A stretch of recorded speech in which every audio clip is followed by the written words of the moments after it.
So we're going to talk about frames and arrows first on this review for Unit 1. And we noticed the rule. Okay, we said that rule is the same thing as pattern, right? So rule also means pattern is plus 5. So every time we see this arrow, we're going to do plus 5 cents. Okay, all the way across. Okay, an easy way we can do that is just start it with 10 and count by 5s. So we have 10, 15, I'm going to put a cent sign, so 10, 15, 20, 25, 30. I'm just going to go make sure I add all my cent signs back in. Okay, so I've got those right there. So this is your answer for this because the pattern is plus 5 cents. Okay, and then we're going to look at number 13. The rule or the pattern is plus 10. So for this, we're just going to add 10. We go 32, 42, 52, 62, 72, and 82. Okay, so all that works. So those should be your answers for that. Now for this one, it's a little more tricky. It doesn't give us the rule. And pay right attention right up here. Some of you tried to get the rule by going from here to here. Don't do that because you've got a missing number in here. You have to get the rule or the pattern by going between two numbers right beside each other. So this pattern, to get from 15 to 19, I know I have to add 4. So that's going to be my rule, add 4. Okay, and I'm going to say 7 plus 4 is what? 11. Now I'm going to check it. Is 11 plus 4 15? Yes.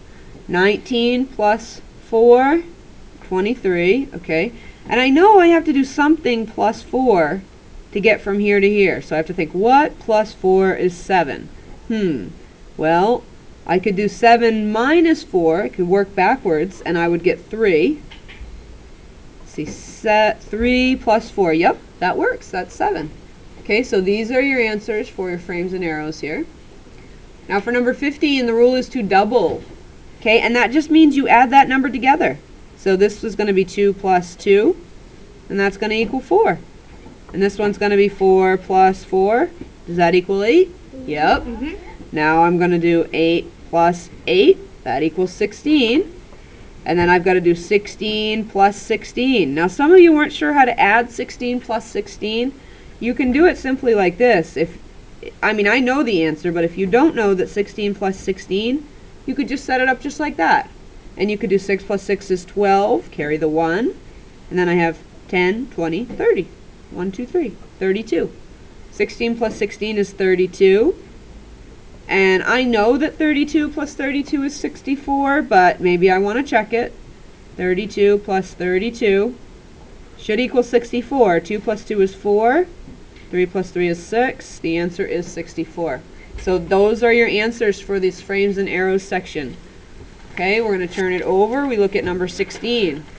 This says describe 2 events that are impossible. Okay, so you want to think of something that would never possibly happen. Okay, think of fantasy. Alright, so I might write a unicorn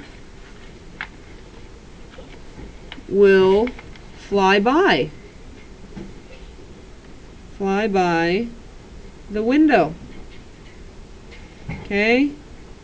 And then I might write something like my pencil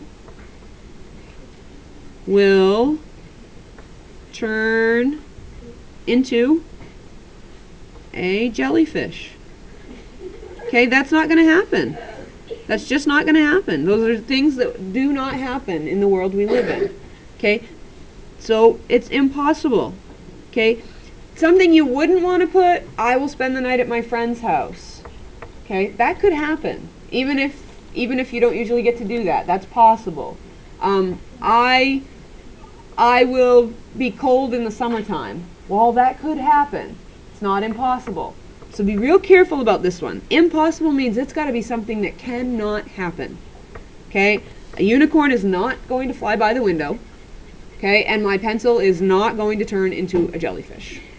All right, so that's frames and arrows and what is impossible.